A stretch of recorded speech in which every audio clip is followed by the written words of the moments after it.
You know, I firmly believe there's two types of people in this world. People who pee while they're in the shower, and people who are liars. I mean, people who are creatures of habit and enjoy things a certain way, and then people that have fun traversing unknown ground in the pursuit of something new. The funny thing is, dear viewer, 28 years later is for both types of those people. It's a film that feels familiar, retreading a bit of old ideas while seemingly trying to produce something innovative to the franchise whose last installment was nearly 20 years ago. Jesus Christ, man, I was still in high school. Thanks for making me feel old, Sony. 28 years later. Let's talk about it.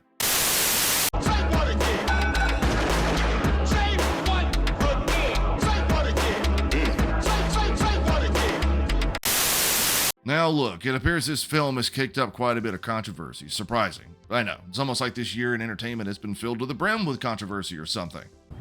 I'm gonna be a dad.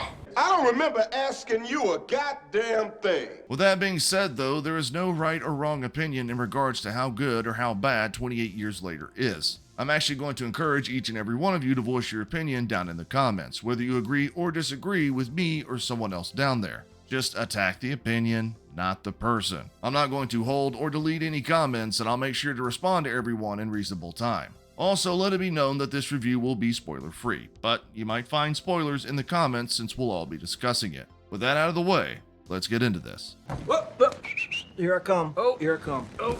At its core, 28 years later is a coming-of-age story, with the film centering nearly all of its runtime on Spike, a 12-year-old boy trying to find his way in life while trying to take care of his bedridden mother. See, it's been 28 years since the events of 28 Weeks Later, where mainland England, or Britain, or whatever the hell they're doing over there nowadays, has been overrun with people infected with the rage virus, forcing survivors to the remote island of Lindisfarne? Oh, who fucking cares? Separated only by a land bridge that appears during low tide, the survivors only have one rule in regards to leaving the island.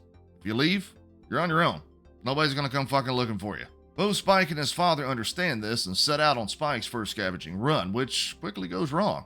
Mistakes happen. Spike doesn't have it in him to kill any of the moving infected who have mutated and evolved in order to survive as long as they have, so our two heroes are forced to return to the island. It was within this trip that Spike realized a doctor lives on the mainland, and doctors have long been believed to have died off years ago. So with no other option, he sets out on a mission to find a cure for the mysterious illness that's killing his mother. Well, gentlemen, you had my curiosity, but now you have my attention. For all the controversy surrounding it, there's actually quite a bit of positive aspects to 28 years later. Director Danny Boyle does what he's good at, and that's managing to combine raw emotional horror with well-layered world and character building.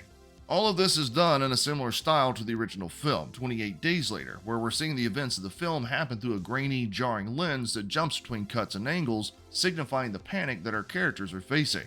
Granted, it does get a bit grating by the end of the 2-hour runtime, but just when it feels like it's overstaying its welcome, the credits begin to roll. There's quite a bit of poignant storytelling here as well, choosing to shift between isolated claustrophobic chase sequences and expanded scenes of character development and conversations. The infected are oddly not present during these conversations, and our characters don't seem to be on high alert despite traversing through volatile ground, but that's more of a running trope in the genre, so I'll give it a pass. As far as performances go, everyone across the board does their jobs exceedingly well. Hell, even Aaron Taylor Johnson was pretty damn good here, and that's saying a whole lot considering what the fuck he did last year. I know a lot of people are talking about Jodie Comer, who portrays Spike's mother, Isla, and saying she's the clear standout. But I wouldn't be me if I wasn't a contrarian dickhead and didn't say that she just didn't do a whole lot for me. Rafe Fiennes was the biggest reason my ass was sitting in the theater, and he delivered a stellar performance, just as he always does, as Dr. Ian Kelson. His character serves as the antithesis to the main theme of the film, which is rage and violence. Dr. Kelson is calm, he's friendly and helpful, albeit a bit fucked up in the head, but he does prove very valuable to Spike's journey, not just in attempting to cure his mother, but also teaching him lessons about survival, morality, and honoring the dead in spite of all the destruction around them. I knew in the first 5 minutes of 28 years later that it was going to be beautifully shot, pressing the post-apocalyptic setting up against the lush, vibrant environment of the islands in the surrounding area. For the most part, effects and makeup are all done practically, but when CGI is used, it's pretty damn apparent. There's one particular scene when Spike and his father are returning to the island that looked pretty in theory, but the combination of the practical set and overuse of green screen made the final cut come off as more of a drug-riddled, alcohol-induced fever dream then something real and visceral, which took away from the grounded, serious tone the bulk of the film focused on. I say bulk because despite taking some wild swings that resulted in a few base hits, Boyle and writer Alex Garland struck out quite a few times, and the thing is, they didn't need to. Some of the biggest issues in the film didn't add or take away from anything, they were just thrown in there for the hell of it. There's characters that show up exactly when they need to. There's a character that's around for a bit and then unexplainably disappears for nearly an hour and a half. There's a character that shows up for about 5 minutes, provides next to nothing of value other than to push the plot forward, and then just goes away.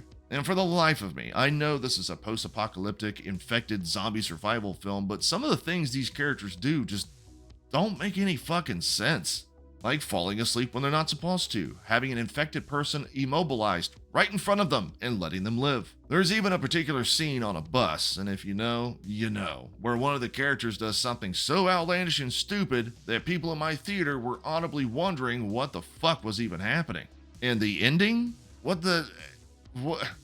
was that ending? Who were those people? The fucking Power Rangers?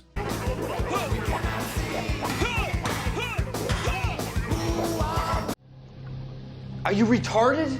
What I'm trying to say is that when 28 years later is good, it's really good, introducing new forms of the infected, family and character dynamics, and contrasting emotional tones that convey the extremes of the world they're trying to build. But when it's bad, it's really fucking bad, going too far in either direction and presenting characters and situations that come off more contrived than they need to be. This results in the constant feeling of being engaged with what you're seeing on screen, truly living in the anxiety-ridden horror these characters are facing, only to come crashing right back down when something so ridiculous happens, the only thing you can do is throw your hands up in frustration.